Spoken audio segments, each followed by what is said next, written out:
Ethan Cole had everything money could buy: private jets, skyscrapers with his name on them, and a view from his penthouse that overlooked the entire city. Yet every night he sat alone in silence, dinner untouched, a phone filled with contacts but not a single person he could truly call a friend. It was his assistant, Grace, who arranged the one final blind date. "Just one last try, sir," she pleaded. "If it doesn't work, I'll stop setting them up." Ethan chuckled bitterly. "Grace, no woman wants a man who can buy everything except time. They all leave when they realize I live more with my meetings than my heart." Still, he agreed, half out of boredom, half out of loneliness. The restaurant was dimly lit, filled with soft jazz and laughter that didn't reach him. He sat by the window, checking his watch every few minutes. When 45 minutes passed, he sighed. "Figures," he muttered. "Even my blind dates abandon me."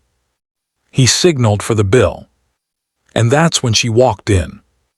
Her dress was simple, her hair slightly damp from the rain, and there was a warmth in her eyes that caught him off guard. She wasn't stunning in the way models were. She was real, tired, but kind. "I'm so sorry I'm late," she said softly, catching her breath. "The bus broke down and I had to walk the last few blocks."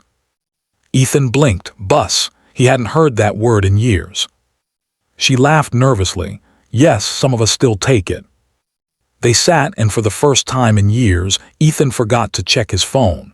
She asked about his favorite books, his childhood, even his fears. Nobody ever asked him about those things. Not investors, not partners, not even the women he dated before. He found himself saying things he hadn't said in years. About how he missed his parents. How he built his empire out of loneliness. How success stopped feeling like success once he realized no one was there to share it. She listened, really listened. When dinner ended, Ethan offered her a ride home. She hesitated but agreed. Her apartment was small, paint peeling, lights flickering, but it was filled with life. A child's drawings were taped to the fridge. He paused. "You have a daughter." She smiled sadly.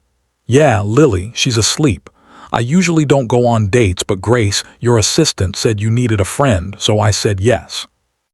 Ethan froze. "Grace sent you." She nodded. "She volunteers at the same shelter where I work part-time. I'm not rich, Mr. Cole, but I believe in giving people a chance. Even billionaires need kindness, right?" He looked around her apartment again. There was something grounding about it, humble, human, alive. For the first time in years, Ethan felt small in the best way possible. Before leaving, he said quietly, "Would you let me take you both to dinner sometime? You and Lily?" She smiled. "Maybe, but only if it's not in a 5-star restaurant. Lily prefers pizza." They both laughed. 2 months later. Ethan was no longer the CEO who only spoke in boardrooms. He started showing up at the shelter on weekends, anonymously donating food and supplies. He even helped serve meals, something that made his employees whisper in disbelief. One evening, Lily ran up to him, hugging his leg. "Mommy says you're our friend. Is that true?" Ethan knelt down, eyes warm. "That's very true, Lily."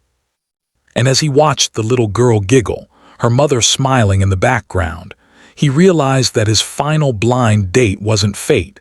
It was Grace. Not his assistant this time, but the grace that comes when you stop chasing perfection and start choosing people. Moral: sometimes the richest hearts are found in the humblest homes. Love doesn't need wealth. It needs presence, honesty,